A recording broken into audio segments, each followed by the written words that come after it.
It's, what in the world? I'm sorry, folks. We've got to, okay, here it came on, but it's not behaving normally. All right. The origin of this research, which is now a decade old, as Davenport mentioned, and has reached its conclusion because of various reasons having to do mostly with our collaborators. But it goes back to this paper of Laurie Oxon and Steve Fretwell back in 1981. And this is a paper I considered one of the most important papers published in ecology in the last half century. It really formalizes trophic cascades as they had not been done. Internet. And part of that article, though a lot of it's based on equations that support this diagram. I'll just show you the diagram. It's very simple. It's a bit of a caricature. It shouldn't be taken absolutely literally, except that its general features are hardly arguable. It shows productivity on the horizontal axis, and then biomass on the vertical axis, and the biomass of edible plant material. That refers to leaves and other soft plant parts that herbivores can consume. And the model that it represents is based on how trophic structure changes with productivity, on a productivity gradient. So if you go way down to the left-hand margin where there's zero productivity, there could be a type of ecosystem that is so scant in productivity that it fails to support any folivores, and that is type 1 as it's indicated there. Well, yes, these ecosystems do occur, but mainly on islands where plants have to arrive before they're herbivores. So there are type 1 ecosystems, but they're mainly confined to islands, as are type 2 ecosystems, which have folivores and plants. And as you see, once that first threshold is passed, the folivores increase at the expense of plants. Plant biomass remains more or less constant, while folivore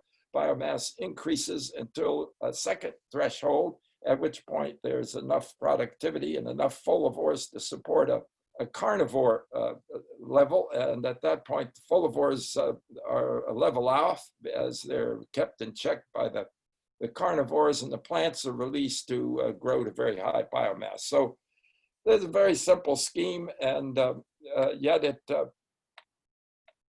inspired me in an article I wrote about the trophic cascade and herbivory in island systems as a contribution to a symposium on the 40th anniversary of the theory of island biogeography by MacArthur and Wilson. So here are these 4 ecosystem types: producers only, producers plus consumers, that's herbivores, and then you add predators, and then something that wasn't in the Oxon and Fretwell article, that is a 4th type, which includes megaherbivores. Now, megaherbivores, as I define them here, are herbivores so large that they are invulnerable to any predators, at least as adults. And those include all the world's elephants and most of the world's rhinoceroses, hippopotamus and giraffe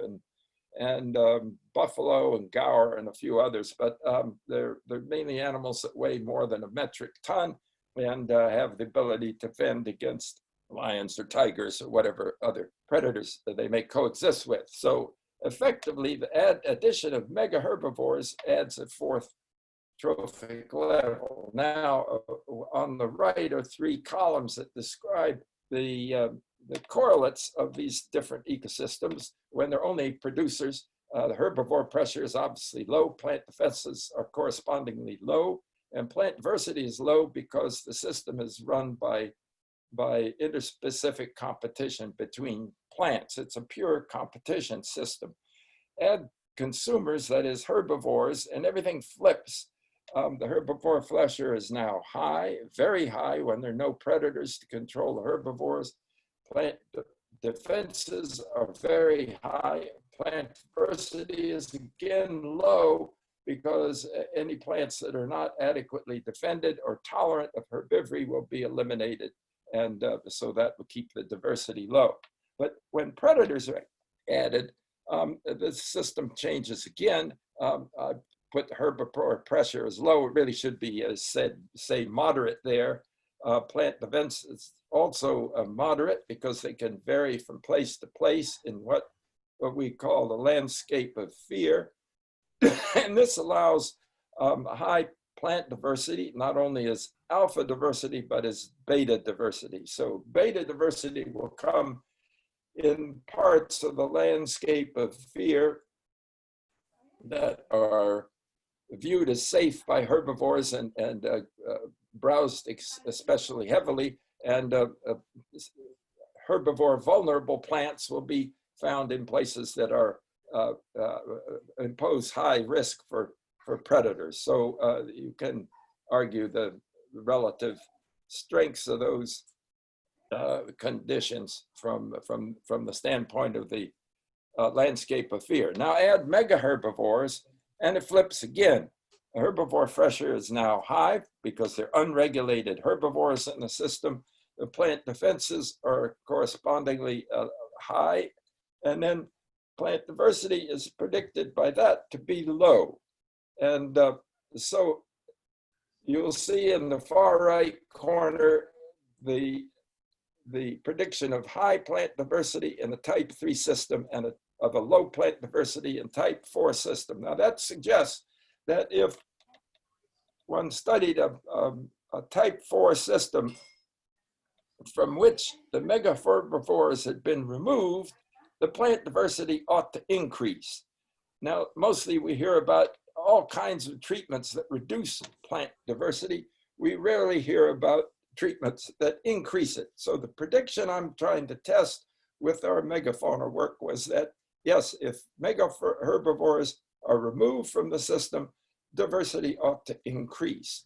And so really that's the central organizing theme of everything I'm going to talk about.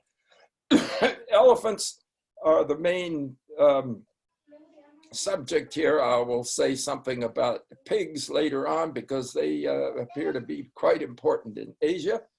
But this illustrates the huge the radiation of elephants. There's 6 or 7 genera there in Africa. So 5 or so of them migrated out of Africa into Eurasia, at least 3 in Europe and about 5 in Asia. 3 of those crossed the Bering Land Bridge and got into North America. That's mammoths, mastodons, and gomphotheres, but only the gomphotheres made it through the Panamanian Land Bridge to South America, where they also radiated. So elephants were once a major element in all the continents except Antarctica and Australia. So they're a huge factor in the structure and organization of the Earth's vegetation until the human overkill reduced elephants to just 3 species. Before overkill, there were probably a dozen species on the planet, but now we have 3: the African forest elephant, African savanna elephant, and the Asian elephant. I'm going to talk about forest elephants and Asian elephants, but I'll start with a couple of comments about the African savanna elephant. These animals live in open environments. The trees are not very high, and a lot of the foliage is accessible to them. And they can do amazing damage to a plant if they decide to forage on it. And that the plant looks like it's been in a nuclear war, and you'd think it was curtains for the plant itself. But as we'll see as we go on, that's almost certainly not true. The plant will simply resprout and continue growing and assume a more bushy form. The plants in the African drylands have been adapted to elephant herbivory since the Miocene, so they're able to tolerate it. here's an extreme case of what elephants can do. This is photographed in Kruger. You don't see this level of damage in many places, but it does illustrate what elephants can do if they put a mind to it. Now, Lisa and I had the pleasure of traveling in Botswana quite some number of years ago, and this scene that you're looking at here is one thing that gave me a lot of ideas about how to pursue the megafaunal issue. What you're looking at is a hillside in northern Botswana that is underlain by a rocky structure that's tilted to the point that the strata are vertical rather than horizontal. And so you see there's a lot of sharp-edged rocks and pointed rocks sticking out of the ground. Well, that creates a really hazardous landscape for an elephant, which has a huge foot that's 30, 40 centimeters across and soft on the bottom. So if an elephant stepped on one of those rocks, it would not feel good. So that is why I think this dry forest looks so intact on that hillside. Now, if we back off a bit, the same hillside, you could see the strands of rocks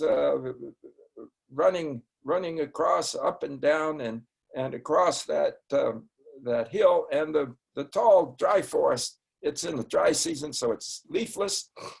But compare that to the foreground, which is sedimentary. It's all the soil that's eroded off that and the other hills around there and created a soft sedimentary surface, which is a great thing for elephants to walk on.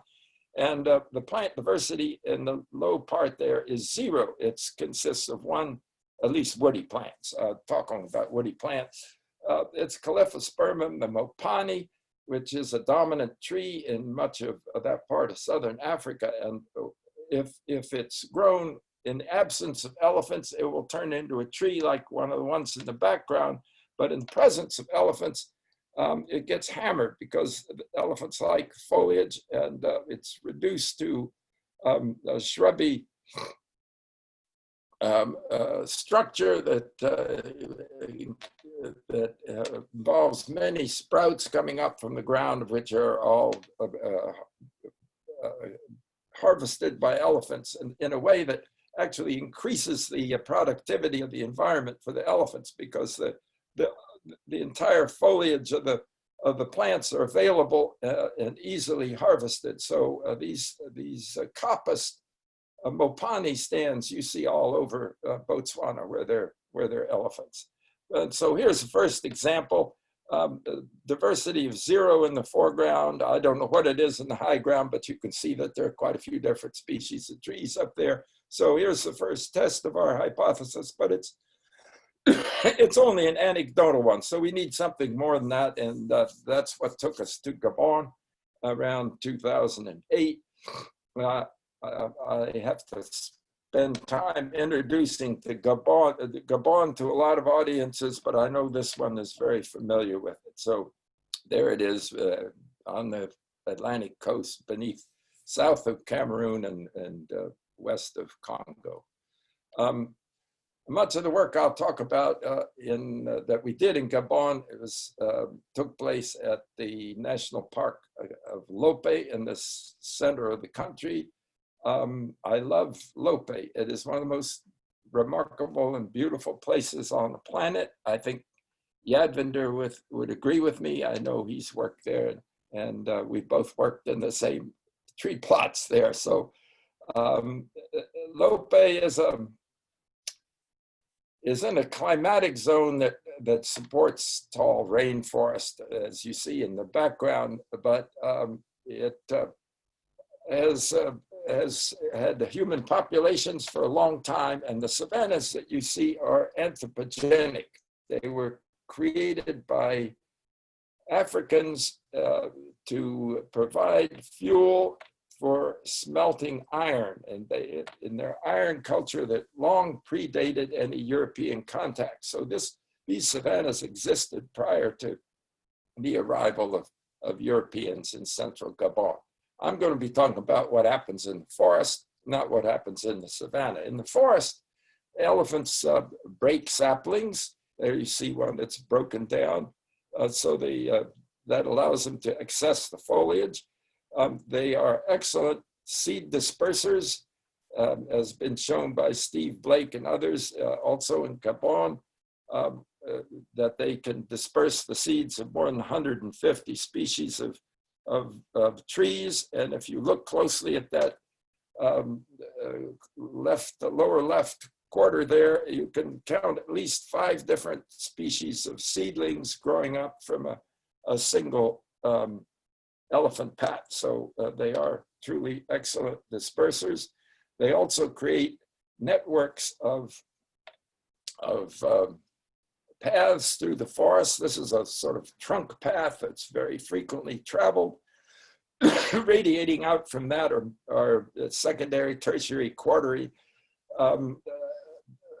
roots through the forest. They are spaced at distances of about 6 or 8 meters. So in the African forest, you never need a machete. I got to thank my collaborator in Africa, Edmund Demoto. I know Yadvinder, you know him. I just looked it up. Edmund has a publication list as long as your arm. It'd be the envy of any postdoc, but because he's supported a lot of researchers, not just us. He was indispensable in so many ways in the forest. Well, this is what it looks like in the Gabonese forest when an elephant is foraged. You'll see that there are lots of broken off small diameter stems. I'm going to call those saplings. And an area of maybe 10, 20 meters across is pretty well trashed, but these are spotty. They don't advance in a systematic fashion. They'll forage in one spot and then they'll go somewhere else and do it again. But overall, they pretty well cover the forest over time. Here's just another shot of foraging and pull down a limb from a tree. It's pretty obvious when you come to one of these spots where an elephant has been feeding recently. Now, what happens is that lots of small diameter stems broken off. And that provides us with basically the only evidence that we had to develop this story. We call it forensic evidence because it's what's left over after the crime scene has been abandoned. And what happens in many cases is that these broken off stems will resprout and put out a lateral bud near the break, and that will expand and develop into a new leader. So on the left, you see one of these break scars. And on the right, there's a stem that's been broken twice. These are one low and one high. Occasional ones are broken 3 times, and we've even seen 4. But so this is the evidence we had when we started this project to suggest what the impact of elephants were. And so we did surveys of these stem breaks, and there are 4 sets of these samples here, one from level sites, one from slope sites in Gabon. Now the level sites, you'll see the frequency of stem breaks is about 105 per 100 stems. And that's because some stems are broken more than once. We did slope sites one year in thinking that maybe elephants would use slopes less frequently and maybe we could expect a higher tree diversity on slopes, but we found that it takes a very, very steep slope to stop the elephants. Only one slope we found in Lope with 36 degrees. It was so steep, I literally had to hang on to something to avoid falling down the slope. But altogether, our slope sites still had about 80 breaks per 100 stems. And Monda, I'll talk about more, is a forest just north of Libreville, the capital. It's quite intact. It's protected area. It belongs to the Gabonese forestry school, which is located in it. And but it lost its elephants around 1980. At least that's what everybody told us. The last elephants in Monda were seen about 1980. So the frequency of stem breaks is substantially lower in Monda, but still a little bit higher in Peru, and that's probably just the relictual breaks that were still present in the stand. Now, the Peru is the control.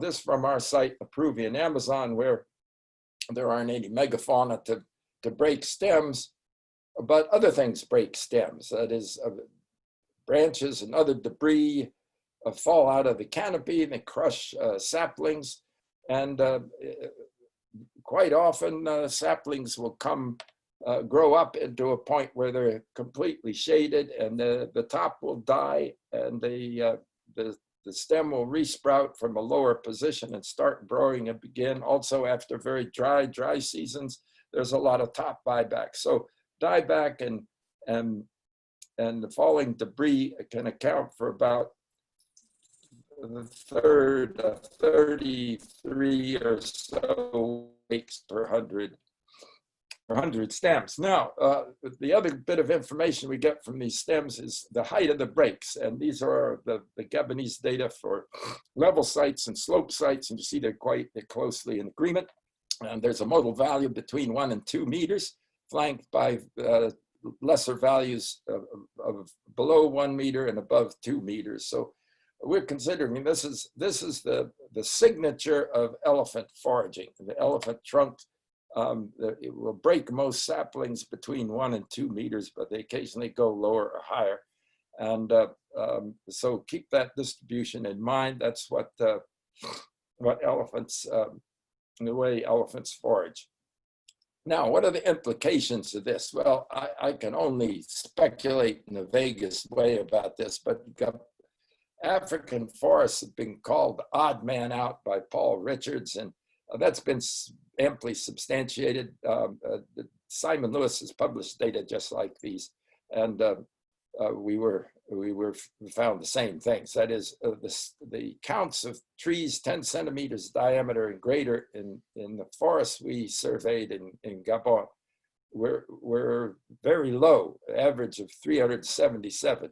Whereas in Peru, where there's no current megafauna, the stem counts were 618. They were about 60% more than in Gabon. And Africa is the odd man out because Asian forests and New Guinea forests and everywhere I've ever been, Madagascar has higher stem counts than Africa. So this is a peculiar feature of Africa that begs to be answered. It might be due to elephants. There could be other reasons as well. Now here's the stem diameter distribution for sites in Gabon and Peru. The upper is Gabon, the lower is Peru. We did 10 sites in Gabon, 11 in Peru, and each of these colored bars is a different site. Look first at the bin on the left. The bin by doublings of basal area. So the 314 to 440 feet of 4 millimeters circumference bin represents stems 10 centimeters to about 12 centimeters. So just barely threshold size trees. And you'll see that the values in the upper frame, Gabon, are mostly between 0.2 and 0.3. And in the Peru frame below, mostly above 0.35. So there are a lot more small trees in Peru than there are in Gabon. But in Gabon, there are a lot more big trees than there are in Peru. So look at the 4 bins on the right of those 2 diagrams, and looking up and down, you'll see that the bars go much higher in the plots representing Gabon than they do in Peru. In Gabon, there are lots of trees greater than 1 meter in diameter. In Peru, those are pretty scarce. So there's a huge difference in stem numbers and in this overall structure of the forest that could well be due to megafauna, but that still remains somewhat conjectural, though I saw a group put out a paper just this year claiming that's so. Now, that's about what we had in Gabon until the paper came out last summer by one of your associates, Annabelle Cardoso. I think she may even be listening. And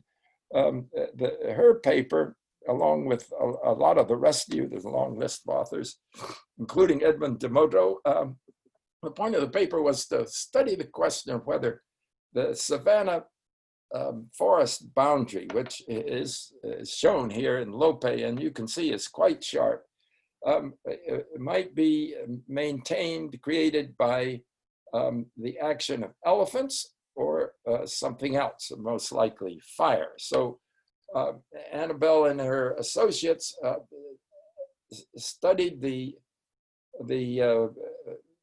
trees at the very margin of the forest that were accessible to elephants. So it's low enough so that elephant could reach the branches and assess the damage that different species seem to show. And so they categorized three levels of what they call preference. Strongly preferred species, less preferred species, and avoided species. And they, in their article, there's a list of about 28, or I don't remember, 20 something of these species categorized by into these three levels of preference. Well, that was like a Rosetta Stone to us, because we had abundant data from inside the same forest at Lope, but we didn't know what species were preferred and what species were not preferred, because that was inaccessible to our methods. But taking her preference categorization down on the lower part of this, strongly somewhat avoided, and the expected column there is based on the number of species in each of those categories. You see they're about equal number of species. And then to that, we've added the observed from our sampling plots in the interior of the Lope forest. And what you see is that there are very few strongly preferred species growing in the interior forest, a few more somewhat preferred species, and lots of avoided species. In fact, overall, for those three categories, small saplings, large saplings, and small trees less than 20 centimeter dBH, overall, 88% of the stems of those three categories are avoided by elephants according to the classification of Annabelle and her colleagues. So here you have it. This is the missing piece of evidence that we dreamed about and didn't know how to get, and it fell into our laps thanks to your group, the Adventure. And it shows that in the interior forest, there is practically nothing left in there except species that are avoided. And that now can help explain these big differences in stem numbers and in species composition. So that's all for Gabon.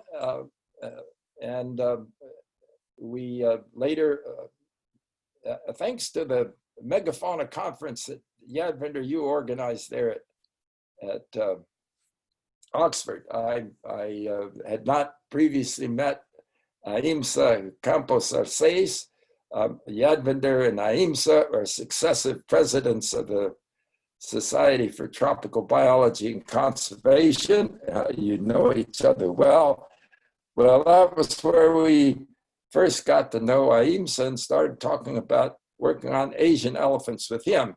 He has a very major project in Malaysia. He teaches at the branch of the University of Nottingham. It's located in Kuala Lumpur. He has a great group of graduate students, a really very vibrant, active research program. And so we were able to join forces with Yadvinder, with Ahimsa, and do some research on the same set of issues in the Asian forest. Now, I'll be talking a lot about two places.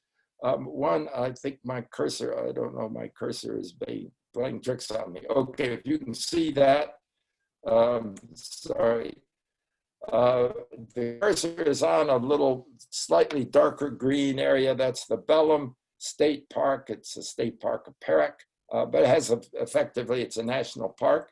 It's associated with a large reserve, Temangor, and with another park on the Thai side of the border. That is a site with elephants, a very good density of elephants there, not noticeably different from Lope. There's just abundant elephant sign in Belem, so it's a good site. And then be talking about another site, Krau, which is northeast of Kuala Lumpur on the other side of the mountains. It's a nice reserve, has intact forest, but the Malaysian government controls the occurrence of elephants in their country. The elephants are allowed only to be in 3 places, in Belem, in Taman Negara, which is that big park in the middle, and in another forest in Johor down near Singapore in the south. So they've been removed everywhere else. They catch them and transport them and turn them loose. They've transported over 1,000 elephants. They're very proficient at doing it. Krau is the elephant-free site. So here's our field team. There's Aimsa and some of his associates, his graduate students, his first in command, Kim McConkey from New Zealand. And in the top center, the 2 people who are most important to this project. The guy on the right is Kim Song Pat. He is of the Chawang group of Orang Asli, the forest-dwelling original residents of Malaysia, and the man most knowledgeable about plants I have ever met, who wasn't a professional botanist. Even professional botanists don't reach his capacity. He knew everything. Amazing knowledge that guy had, and he made it for us. I'm a total novice on Asian forests, so we needed somebody with that level of expertise. He's phenomenal. All right, here's what it looks like where Asian elephants have been foraging, and it looks like same trashed scene that I showed you in Gabon, except there's a difference. What you see here, bamboo and not dicot stems, and that will become highly significant. As we did in Gabon, we did the stem break analysis, and so Gabon's on the left, 105 per 100 stems. Peru's on the right for these sort of background branches, and then Belem and Krau are in the middle. And this was not what we expected. Belem has elephants, Krau does not, or hasn't had for several decades. We expected Belem to be more like Gabon and Krau to be more like Peru. Instead, they're like neither one, they're in the middle. And so that is mystery number 1 that we have to solve. I will be coming back to that. Then here are the stem height data, the break height data. And the blue bars are what we saw previously, the data from Gabon with the modal value between 1 and 2 meters. But in Malaysia, there's no sign of a modal value there. Instead, it's at less than 1 meter, very strong concentration of breaks below 1 meter, mostly around ½ a meter. And then the small numbers above that, might be caused by animals. It could also be background breakage. We couldn't distinguish one type of source from another. Now, let's compare the stem numbers the way we did in Gabon. So you remember that the stem numbers at Monda were high and Lope at low. Those are the 2 sets of bars on the left. The number of the large and small saplings per 100 square meters at Lope was extremely low. At Monda, it was, for small saplings, about 3 times as high, but both categories much higher. Peru is the control in the middle, and then Belem is about equivalent to Monda, but far below Krau. So there's at least a factor of 2 difference in the density of stems of saplings in the 2 forests in Malaysia, one with, one without elephants. And that mirrors what we saw in Gabon as well, about a 2-fold difference in the stem density between with and without elephants. So somehow we need to try to understand this. The pattern is consistent across continents. And now we can look at the distribution of species diversity. Gabon has Lope. I just single out Lope. We did about 5 or 6 sites in Gabon, but Lope had the highest density of elephants, so you see most extreme effects there. And you see that this is Fisher's alpha measure of diversity, which is insensitive to sample size differences. And so these are, you can say these are diversities independent of sample size. Lope has extremely low diversity, Fisher's alpha around 17. Beyond that, it's very peculiarly distributed across size classes of trees, because you'll see that the purple bar on the right, which represents large trees more than 20 centimeters in diameter, is the class with the highest diversity. Not by much, but it's definitely higher than even small saplings. Well, that is peculiar, because nothing can get into the canopy without growing up through the understory. So everything has to be an understory. And if you look at the bars for Peru, which are the control in the middle, the small saplings have the highest diversity, large saplings less, small trees less, canopy trees least. So the result from Lope is exactly contradictory to that. Now, compare the difference between Lope and Monda. The purple bars are at the same height. Those are the large trees. And even in Monda, where there are no longer elephants, trees larger than 20 centimeters in diameter got established with germinating decades before. So represent the conditions of that forest at a time when it did have elephants. But since then, elephants have been extirpated there. And what you see is a huge release in the diversity of the smaller size categories. The small stems with the greatest, the larger saplings less, the small trees less, but much more than in Lope. And the whole pattern looks like Peru. It doesn't look at all like Lope. So here we have what I think is pretty strong evidence for bounce back. That is, when the elephants are gone, the forest reorganizes itself, and diversity comes in. All the species that were preferred, that you saw were absent in Lope, they now can compete and come in. And I think that's what we're seeing at Monda. And we see the same things at Belem and Crow in Malaysia. Sorry, there's no tree data for Malaysia. We didn't do that part. We just did the saplings, but you see there's a twofold difference in remember, in stem densities, and even more in species diversity. The forest at Crow, which had lost its elephants, had the highest plant diversity I've ever seen anywhere in the world. It just, it's staggering, just staggering. So again, my hat's off to Kim Sung Pat. He knew it all, and we wouldn't have this data without him. So breaking that down, here are the totals from our samples in Crow and Belem. And you see there was about a twofold difference in the total on the right. And you can break that down in these categories across the top. What you see is that the most outstanding difference is in the palm category. If there were only half as many palms at Belem as at Crow, there would be about 75. Instead, we found 2.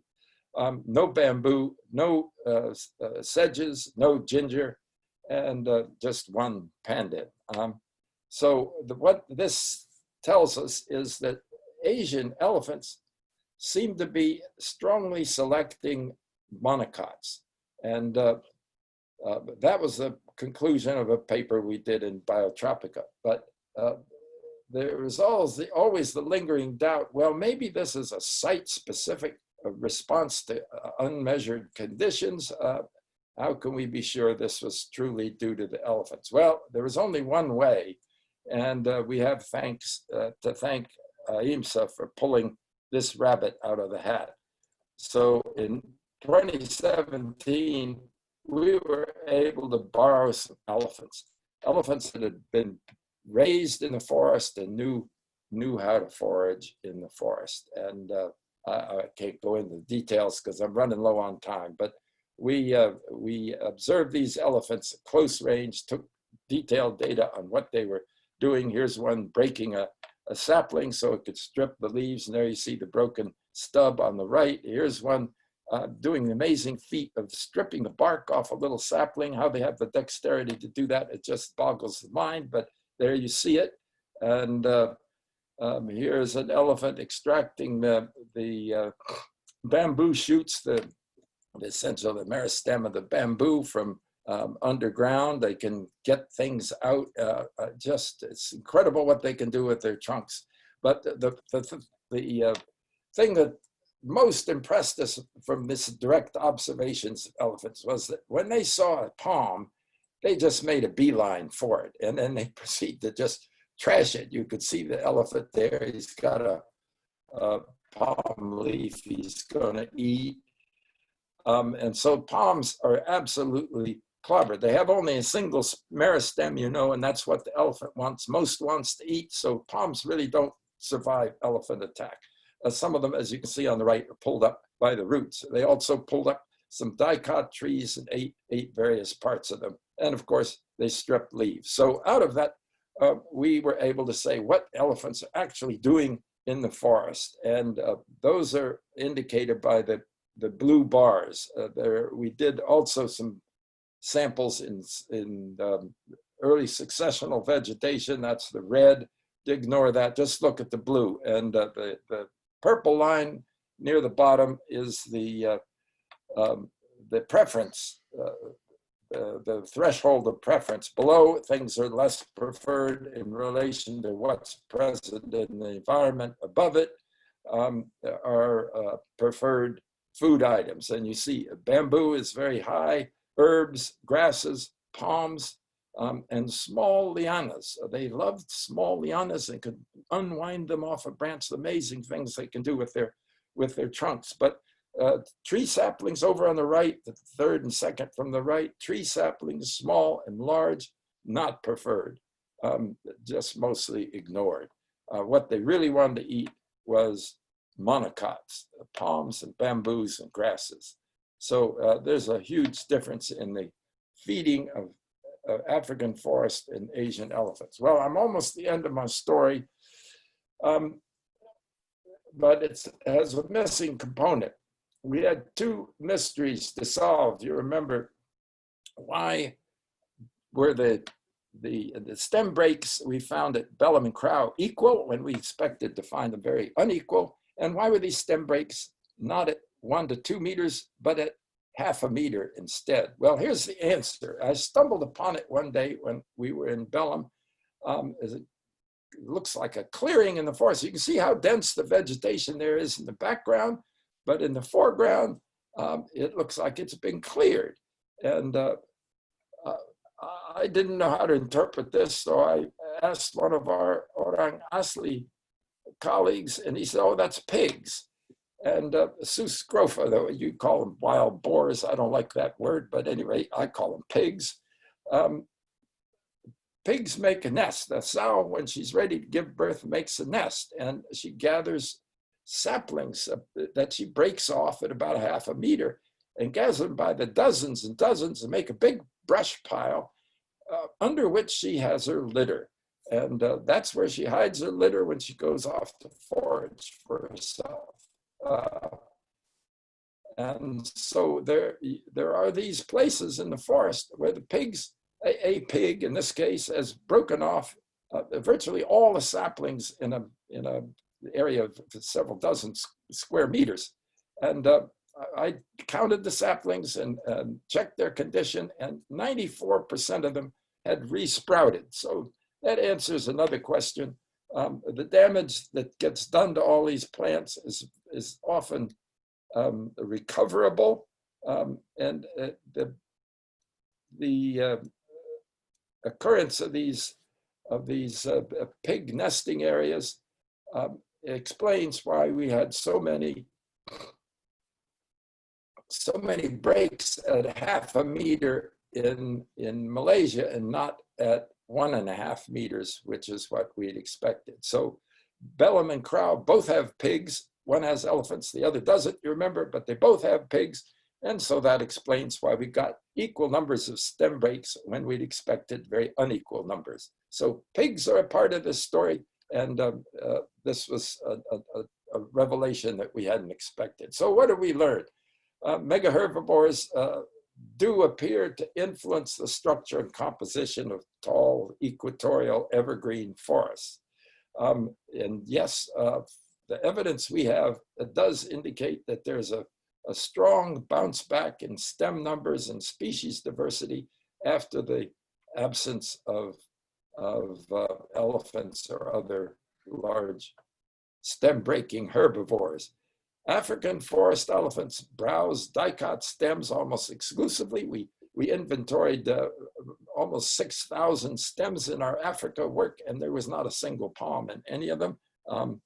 Though palms do occur in Gabon, it's just I don't think they live with elephants very well. Asian elephants, however, strongly select monocots. And as far as our stem break analysis, pigs, more than elephants or tapirs or any other, the Asian megafauna are the main stem break agents in Asian forests. Pigs are everywhere. We have them in 37 states. They're all over South America. They're terrible plague in Australia.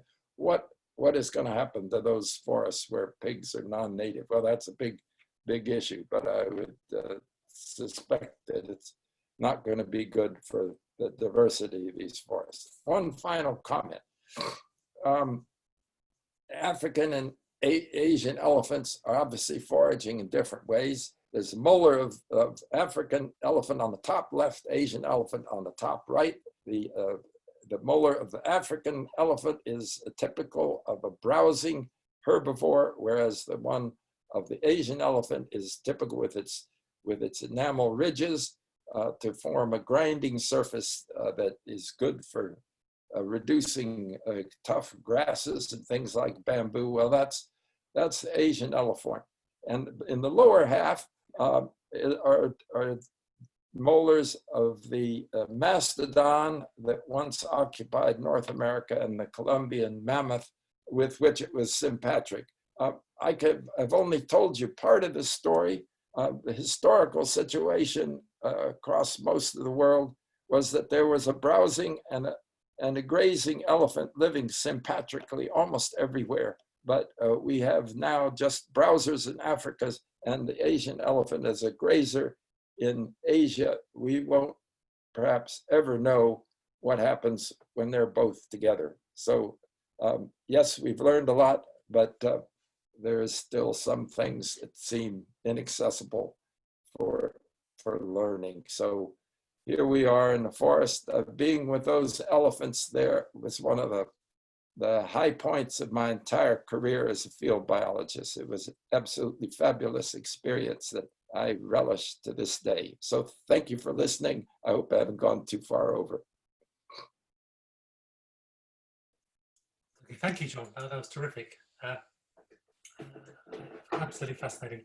So if you start with Grace, so I'd like to open the floor to questions now. If you have a question, I suggest you stick it in one, even in very brief form, or just indicate a sentence where your question's about in the chat, and then I'll go through those questions there. And when you're asked to speak, please set up your video and your microphone and introduce yourself as well. So it's nice to have some human interaction in these Zoom calls as well.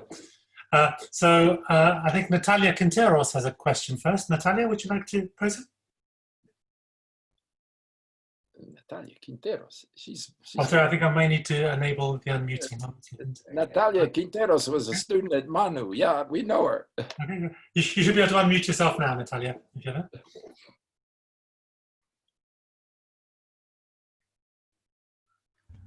Are you there, Natalia? Can you hear me? Yes, we can, yeah. Oh, wonderful. Hi, John. Yes, it's Natalia from Cochacashu. Yeah, que gusto, Natalia. Ya te tiempo. Feel free to switch on your video if you have a video camera. So nice to, yeah, so nice to hear you talk again. Yeah, no, it was, I actually found fascinating your comparison between like the forest in both Africa and Asia and South America. And so something that kind of like sparked my curiosity is like, so you talk about like mega herbivores and also herbivores, but I was wondering if you guys have looked into like both or like the interaction of both at the same time, like the pig, like the occurrence of pigs and elephants in the same forest, right? Because they're kind of like targeting like different kind of plants, right? Like probably like the pigs are targeting more like dicots, or I'm sorry, monocots. I don't know if you understand my Yes, question. yes, no, that's right. Not the pigs are targeting dicots. They don't damage palms as far as we could tell.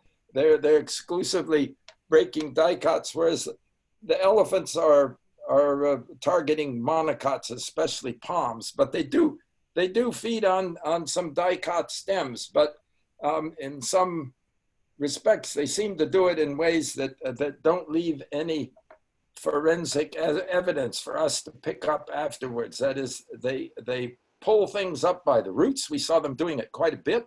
They just wrap their trunks around the stem and wrench the thing out of the ground. And then they do this bark stripping, from which no plant can survive, and those die. So they forage in some ways that don't lead break scars as the telltale evidence. So yes, there's still a lot more one could learn about this, and having compliant elephants is the way to go. It really is. Yeah, I'm so much in favor of that now that I spent so much time studying things indirectly. But in Africa, we thought that was absolutely necessary because the close encounters with elephants in the forest are not a comfortable thing. You don't want to be anywhere near an elephant in the forest. So unless you have a compliant elephant, it's very hard to get this information. Okay, thank you, Natalia. So we have a question from Annabelle Cardoso, who was mentioned in the talk. Annabelle, do you want to fire up your video? Hi, John, it's nice to meet you. Yeah, good to meet you. Good to meet you. That was an amazing talk and super interesting. And I'm glad that all of our walking up and down looking at broken stems was useful. Yeah, it was very, very useful. I had a question. So you attribute a lot of this to elephants, but what do you think the role of pigs in Gabon is, since there's quite a lot of them, and also gorillas and kind of other large mammals? Because I know that one of the things that we struggled with that you've mentioned also is that it's difficult to know whether it's all elephants or whether there's other animals also playing a role. Yeah, that's something we'd like to know too. That's a good question. We've seen the pigs in Gabon a lot. These red river hogs, and they forage by rooting around in the ground, and they like to go out in the savannah some, but none of the Africans that we work with, Edmund or any of the others, ever mentioned that they were damaging intact saplings. We also wonder about the dikers too. You know, there's so many of those, and there's bongos, and there's a huge number of animals in the African forest. And so there could well be, they could be contributing to some of the things we're attributing to elephants. I wouldn't want to claim that they weren't. The same in Asia. The one species that was extinct in Bellams is the Sumatran rhino, and that nobody knows what they fed on or how they fed. They're such a rare animal now; they're on the brink of extinction. But rhinos would certainly have had the capacity to trash pieces of forest just the way an elephant can, and we don't know what they did. So that's another bit of understanding we'll never be able to achieve, because studying Sumatran rhinos in the wild is not something you can do. Okay, thanks, Annabelle. And a question from Andrew Bamford. Hi, John. We've never met, but this is one of the pleasures of things that people are innovating around COVID. It's fantastic to be able to see talks. Well, I certainly know about you, so yes. Anyway, that was wonderful. But I had a question about other parts of the world. And you started off talking about places that have lost their elephants, like North America and Europe. And I wondered if you could speculate at all about whether there were palm equivalents, particularly palatable things that elephants like, that they may have been liking here, which may now be thriving in the absence of elephants. And if you could speculate about that at all. Well, I live in Florida now, and I could tell you absolutely, yes, Florida is just covered with palms. And if there were Asian elephants here, I think there'd be a lot fewer of them. They're extremely abundant here in Florida. Now, there were, as I said, there are mastodons and mammoths, and you would expect the mammoths to go after the palms and the mastodons to go after the dicots, but who knows what they did. But they surely had big impacts. And so this is one of my gripes, that the people who study the impacts of climate change on vegetation and use Pleistocene as a reference point tend to completely overlook megafauna and any role they might have had in structuring vegetation in the Pleistocene. So it leads you to take some of that speculation as a grain of salt. Yeah. Thank you. Just to follow up on that question, so I can see why monocots, Asian elephants, are well suited with their grinding teeth for eating monocots, but what is the reason to avoid dicots? What is it about dicots? Is it just that they're more chemical defenses and that they tend to be more unpalatable? No, why not eat monocots and dicots if you're an Asian elephant? When we were watching these elephants, I told you we did some observations in early successional vegetation. It's not that they don't like dicots, and so what I think you're saying may be the right answer, but there's macaranga, it's like a cecropia. It's a genus of euphorbia, but it has the growth form of a cecropia. And there are a lot of different species, and they're very prominent in early successional vegetation in Asia. And so when we had the elephants in early successional vegetation, there weren't any palms because they grow so slowly. They went for the macarangas. They hit every one of them. And those are probably much less defended than real interior rainforest species, because they're rapidly growing early sun-loving, early successional things. So yeah, Asian elephants certainly go after dicots if they're palatable, but maybe their whole preference orders are not the same as African elephants, because they show these incredibly strong biases towards monocots of any kind rather than dicots. Thank you. And we have a question from Vinicius. Hi, sorry.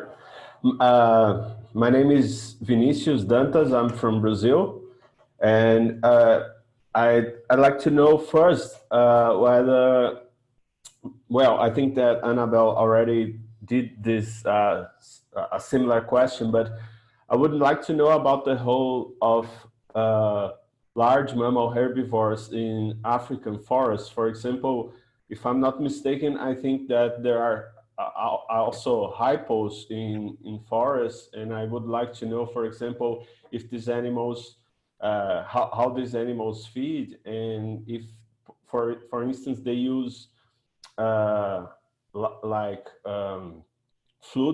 areas within the forest, or if they use resources from within the forest, and also other very large animals that could occur in savannas or in forests in Africa, especially.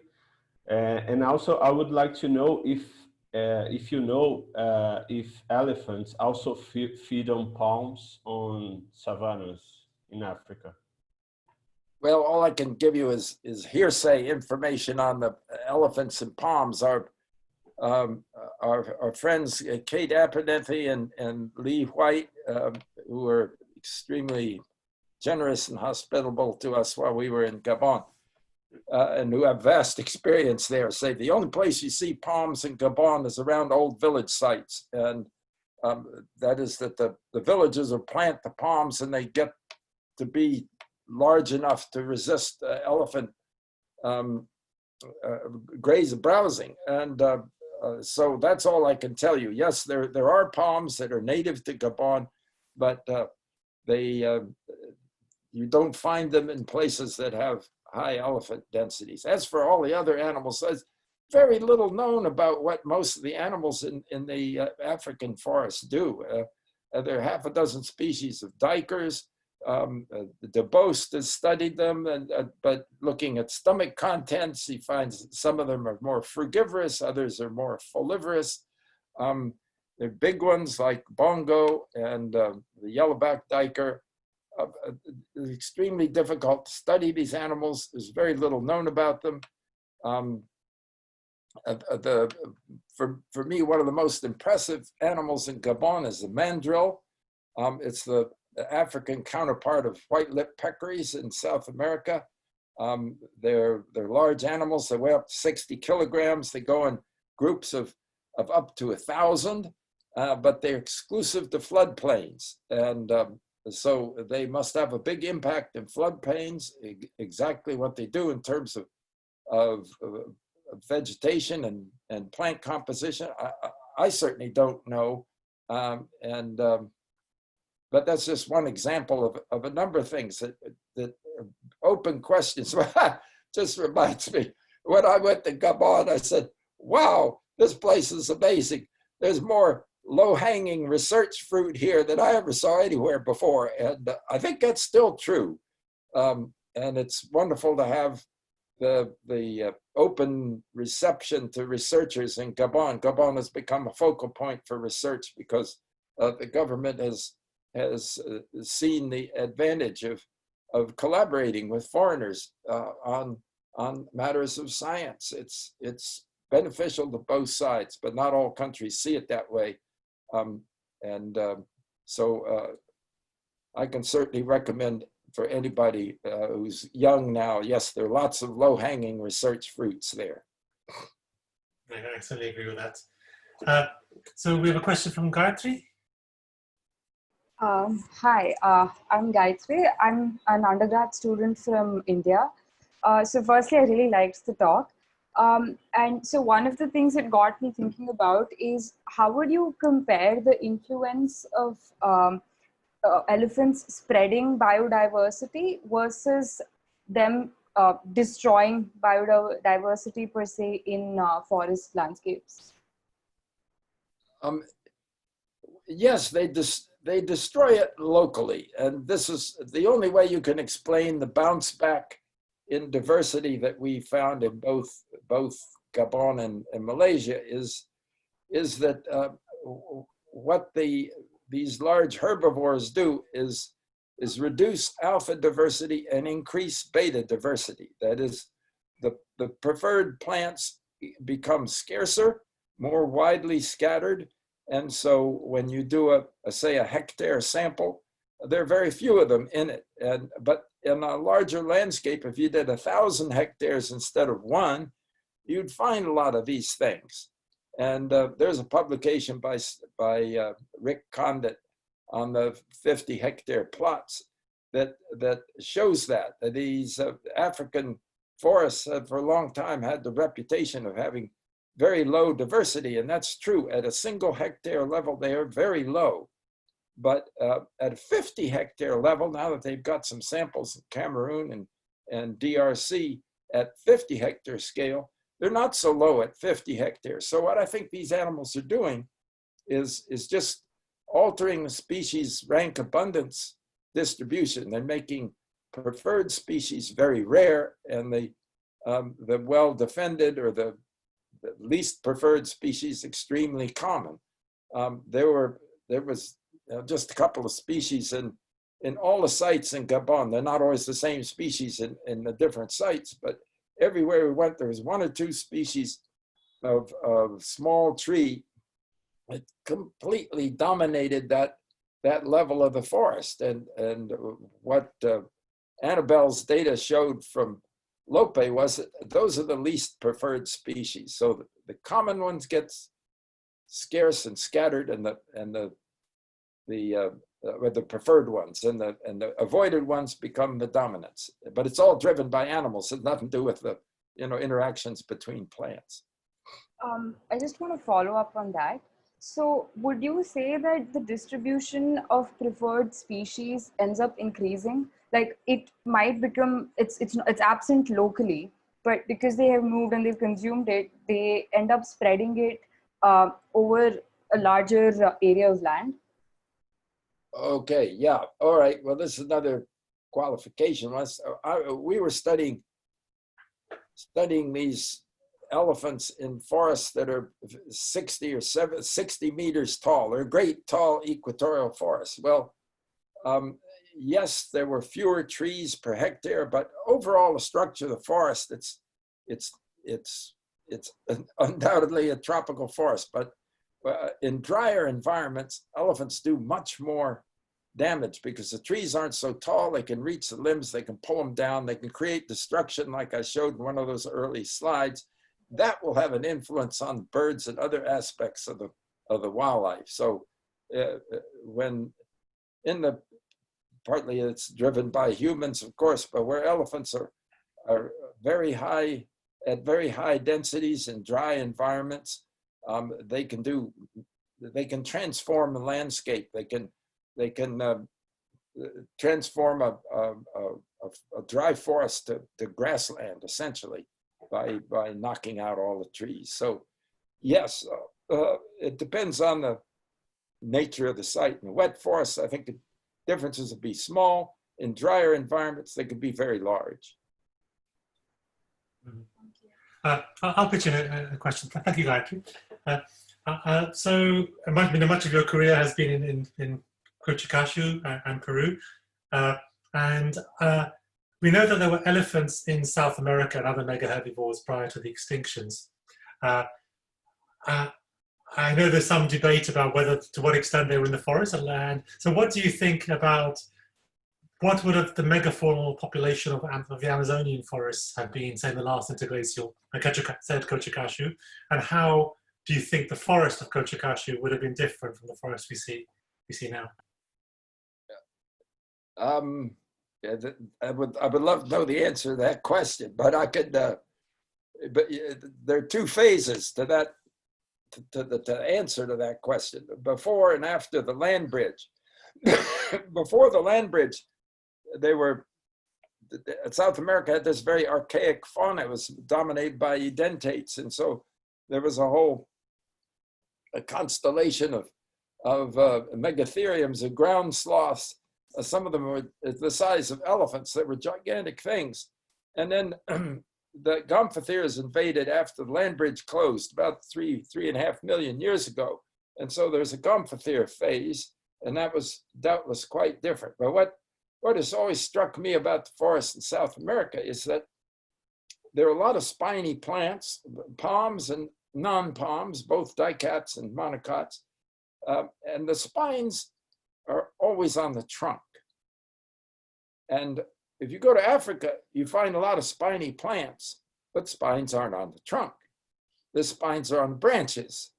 And if you see what elephants do, is they pull down branches. So a plant that's trying to defend itself with spines will have them on the branches where giraffes feed and elephants also feed. But ground sloths didn't have the morphological equipment to deal with branches. And so what I think is that gigantic things, they'd stand up and put their feet way up on the trunk and then push things over. And so spines on the trunk could deter that behavior. So, I mean, it's hard to prove in any way, and I never published this, but it's pretty conspicuous when you compare what the occurrence of spines in Africa and South America. It's totally different distribution. Okay. Thank you. Chris, I think John may have answered your question about spines. I don't know if you have anything else you want to add, or you're happy with that? No? Yeah, indeed. John, yeah, thanks. You just answered my question there. Again, I'm working in Peru, as you know, in the forest of Terborgh mainly. But I do have another question in that case, because the spine question you sort of answered already. And that is, maybe in Malaysia, do you think the government should use domesticated elephants to help improve the biodiversity standing of some of the forests that don't have elephants now? That's a political question, and I mean I can't answer for the Malaysian government. But let me talk about spines and just complete the story. There's basically no spines on dicots in the Malaysian forest. They're extremely infrequent. Where you find them is on palms, and they're just especially on rattans, of which there are many species. And despite these spines, the elephants can pull down rattans and process them and eat them. So yeah, in each place, the spines seem to suit to tell a story about the foraging tendencies of the local megafauna. Great, thank you. Sure, pleasure. Good to see you. Thank you. Okay, there's a question from Yuri Souza, who doesn't have a microphone, so I'll read out his question. He's asking about the impacts of livestock, such as domestic cattle and horses, inside natural forests, and whether to some extent they're functional substitutes for native megafauna. And he gives an example in Brazil, where it's common to find cattle inside forest patches. Well, that was true here in North America too. People grazed cattle in forests routinely up until about 100 years ago or so, and it's the story of an alien species. It's going to disrupt whatever the prior equilibrium was. I mean, this is why I mentioned pigs in North America. We have pigs everywhere in North America now, and they're not very well studied for what they're doing, but I've seen places where they effectively plowed the ground and eliminated all seedlings and young plants, so they can have catastrophic impacts. But what the long-term consequences of that, we don't know yet. At least I don't know. I don't think they've been adequately studied. So I would say that ought to apply to cattle. I've seen forests that I knew were grazed by cattle, and the herbaceous plant diversity is reduced to very, very low levels, even decades after the last cattle were there, because most of these forest herbs in North America are perennials, and once they're gone, there's no way for them to come back because they're very low dispersal. So I think, yes, the cattle can have really big impacts on biodiversity of herbaceous plants. I guess Yuri's question is partially, the effects on biodiversity might be negative, but are they actually functionally equivalent to perhaps some of the extinct megafauna that would have been in these forests that may also have reduced biodiversity? Well, maybe in the sense is yes, if their impacts are very negative, then when you remove them, then there'll be bounce back. There'll be positive reaction. So if that's the criteria, then it probably would happen that way. Okay, Sneha Bansali, yeah, your question.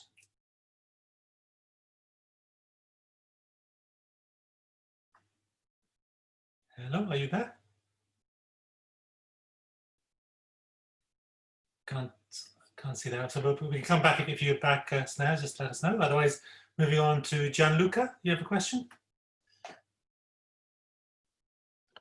Yes, hi, thank you for the amazing talk. It's so interesting to see how these giant animals could be affecting forest structure. And it is sad that we're not going to see the effects that Sumatra rhinos have had, especially in, I know some places in Danam Valley, there are still wallows that you can go and stand in that are left behind from the rhino that was caught in 2014.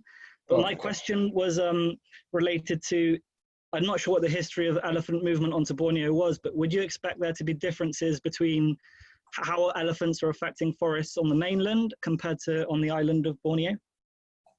Well, you probably know better than I do, but the elephants in Borneo are quite controversial. There's one school of thought says they were brought by humans from Java, that they have genetic signal of Javan elephants, and there are other people that say, no, these are dwarf elephants. They've been there a long time.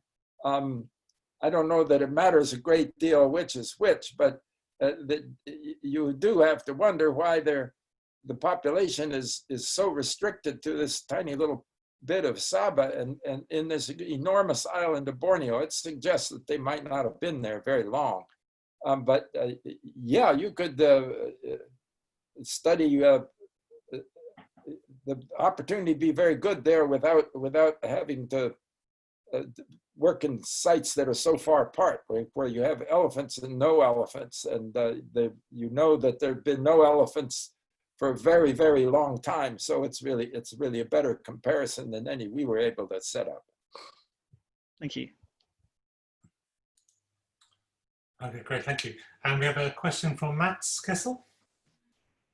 Yes, thank you very much. I was wondering, because I'm just a mere bachelor student, but I'm currently working on my thesis. I was wondering how this megafaunal impact would be incorporable or not in the story of Franz Vera, which I'm quite sure you're familiar with. Whether the megafaunal densities or giant herbivores influence the structure of the vegetation, or whether it is the other way around, whether the vegetation determines the carrying capacities of these megafaunal grazers, browsers. I don't think there's much argument about the directionality of that cause and effect issue. I started out by talking about these type 1, 2, 3, 4 ecosystems, and the types 1 and 2 essentially exist only on islands, and most islands have been drastically perturbed by humans, so that not many islands left that represent these 2 types of ecosystems. That there are a few, and where you have herbivores and plants with no control of the herbivores, the impact on the plants is just overwhelming. It's determining. One example is Aldabra Island, where there are giant tortoises, and Aldabra is the sections of the island that have tortoises, and there are thousands of them now, are grazing lawn. They graze down the vegetation until it's so low that they can't clip it off, and the turtles just completely dominate the vegetation, and that you can see by going to a couple of. It's an atoll. It has several sections. If you go to one of the sections, it doesn't have turtles on it. It's totally different vegetation. So yes, megafauna are what determining the vegetation. I don't think there's any question about that. Okay, then I have a small follow-up question, because there's a paper by Hayink, which is my examiner, and she sees a palm abundance increase during the Holocene in the northwestern Amazonia. Do you think that because of the preferences of the previous present herbivores in the Amazons, due to the extinction of them, do you think that might have also played a big part in the increase in palm abundances? Well, it could have, as it's not obvious to me how ground sloths would have exploited palms. And palms are enormously abundant in South American forests. They're about a third of the stems greater than 10 centimeter diameter in Peru. They're just enormously important component of the forest. And so, yeah, I think if you put Asian elephants into Peru, the palms would become very scarce. So yeah, I mean, this gets back into these really fascinating but hard to prove historical questions about what the animals of millions of years ago were doing and how they interacted with the rest of the environment. But yeah, ground sloths was what there was in South America. And they, as I said before, they had a very different way of foraging than elephants do. So maybe some of these differences could be attributed to these differences in what the capabilities of the mega herbivores. All right. Thank you, Thank you Matt. very much. I think perhaps I'll tail off with one more question. One thing you hinted at in your talk was that one of the amazing features of places in Gabon is that there seems to be absolutely a larger number of large trees. So not just relatively compared to small trees, but also there just seem to be more large trees per hectare. If that is causally related to the abundance of elephants, I could think of possibly two mechanisms. One is somehow some sort of ecosystem interaction where the elephants are sort of weeding the smaller trees, and that somehow facilitates the survival and longevity of the larger trees. Or the traits of the non-preferred trees are traits that favor high biomass, whether through high wood density or large tree stature. I don't know whether you can get to speculate on what mechanism of the elephant interaction could be leading to higher biomass, if there's a causal link there. Yeah, of course, I wonder about that too, Edmunder, and if the turnover is slower, if these trees are really very ancient, we don't really know how old they are. The Amazon has catastrophic windstorms that sweep across it, and at least at the latitude of Cashew, and so much of the mortality of really big trees comes from these occasional windstorms, and I don't think those are present in Gabon. So the trees may be able to live a lot longer. But one relevant point about the canopy in Gabon and these giant trees is that we couldn't find them as saplings. As I mentioned, we inventoried almost 6,000 stems in our work there, and yet in that huge number of saplings, there's not one individual of many of the common species that are in the canopy. You cannot find a sapling of many of the species that are very prominent in the canopy. So how are those things getting started? Where they have to be escaping elephants in space-time, in some way escaping in space-time. And I think the only way that can happen is in these big tree fall gaps where a flush of young trees starts up at the same time, and they have to somehow hide in that jumble of things and get to a point where the elephants can't damage them. And but you know, it really is searching for a needle in a haystack. If you can't find one individual in 5,000, well, good luck. Yeah. That's a big mystery in that forest that is just begging to be resolved. So I would say yes, these things are getting into the canopy by some unknown means, and then how long are they staying there? And maybe the growth is faster because there's so many fewer small trees and that aren't competing with resources. Yeah, there are several ways you could look at that, and it's a very important question. I know that paper that came out just about a few months ago on this stuff is speculating, and maybe the megafauna plays a role in this, and well, that's more for research. I also wonder whether one possibility is that on the 100-year timescale of trees, there are just episodic events. For some reason, for a few years, there are no elephants there because of disease or drought causing famine. And so you have little escapes from the elephant trap, that just like you have with fire traps in savannas, that make a good community to grow up. But it's on a 100-year timescale, many century timescale, so we don't have the observations to know what happened then and what the. Well, you need age structure data for that. Yeah. Okay, great. Well, thank you, John. That was absolutely fantastic. We We had over 100 attendees, as you saw, from all around the world. So that was really nice to see the work in both Gabon and Malaysia, yielding new insights and also feeding back to your interpretation of South America as well. That's really great. So for those of you left, I encourage you to switch on your microphone and give a round of applause to our speaker.